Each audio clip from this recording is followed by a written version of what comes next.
Hariom Sharma money tips channel पर आप सभी का स्वागत है। आज मैं आपको मंगलवार के हनुमान जी के उपाय बताने वाला हूँ। कर्ज आप पे बढ़ता जा रहा है या शरीर आपका अस्वस्थ रहता है, शरीर में कोई ना कोई परेशानी लगी रहती है, बिजनेस आपका अच्छा नहीं चल रहा है या संतान का सुख आपको नहीं प्राप्त हो रहा है, तो आपको बालाजी महाराज यानी हनुमान जी का उपाय मंगलवार को करना है।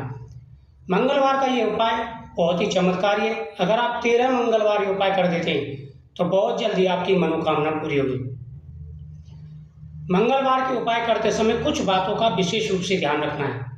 मंगलवार की पूजा स्त्री और पुरुष दोनों कर सकते हैं, पति पत्नी मिलके भी कर सकते हैं, लेकिन महिलाएं हनुमान जी की पूजा नहीं करती, यानी हनुमान जी को चोला नहीं चढ़ाती, हनुमान जी को स्पर्श नहीं करती, व्रत रख सकते हैं। आपने मंगलवार की कथा सुनी होगी, उसमें ब्राह्मण और ब्राह्मणी दोनों हनुमान जी की पूजा करते थे, जिसकी वजह से उन्हें संतान का सुख प्राप्त हुआ। तो मंगलवार के जो व्रत हैं ये बहुत ही चमत्कारी और प्रभावशाली है। अगर आप व्रत रखें तो व्रत रख सकते हैं, नहीं तो सादा पूजा कर सकते हैं। आपको करना क्या है, बाजार से हनुमान जी वाला सिंदूर लेकर के आना है, जो ऑरेंज कलर का होता है, जिससे हनुमान जी को चोला चढ़ाया जाता है। एक लाल कलर का होता है, आपको ऑरेंज कलर वाला सिंदूर लेना है।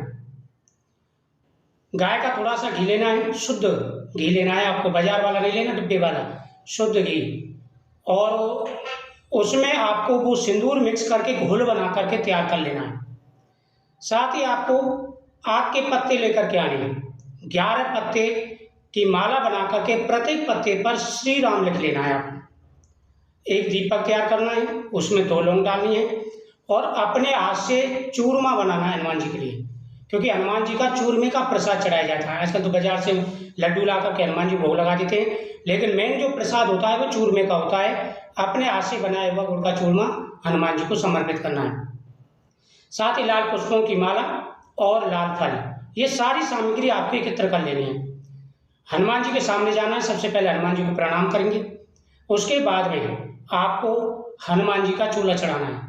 चोला चढ़ाते समय ध्यान रखना है कि जो पात्र आप ले गए उसी में से सिंदूर लेते जाएंगे, चढ़ाते जाएंगे, बार बार उसी को टच करते जाएंगे, तो ये सिंदूर क्या होता है, सिद्ध हो जाता है। और सिंदूर चढ़ाते समय आपको 108 बार ओम हनुमंते नमः इस मंत्र का जाप करते जाना है ध्यान से।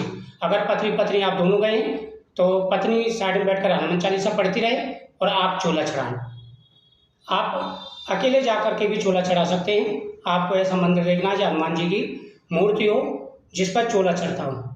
चोला चढ़ाने के बाद में हनुमान जी को जनेऊ पहनाना है, फिर हनुमान जी को कपड़े वाला चोला समर्पित करना है, फिर हनुमान जी को वो माला समर्पित करनी है।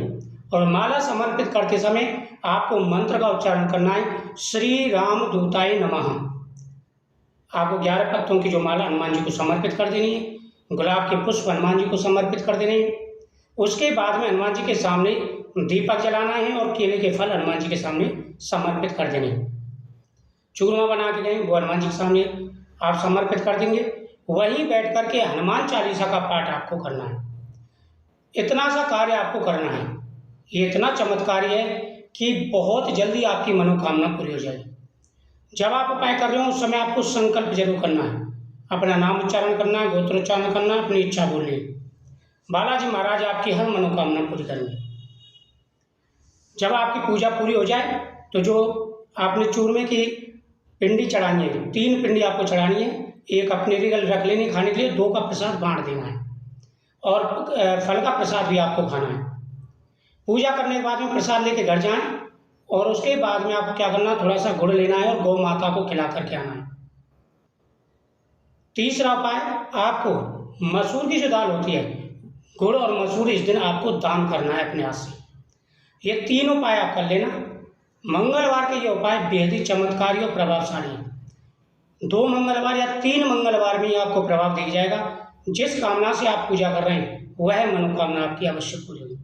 इस दिन घर में तामसिक भोजन नहीं बनना चाहिए, लड़ाई झगड़ा नहीं करना है, ब्रह्मचर्य का पालन करना है। नियम के साथ में अगर आप ये उपाय करते हैं तो आपको बहुत जल्दी लाभ मिलेगा। बिजनेस दिन दूना रात चौगुना चलेगा, स्वास्थ्य अच्छा रहेगा, कर्ज से मुक्ति मिलेगी और संतान का सुख भी प्राप्त होगा। ओम हनुमंते नमः।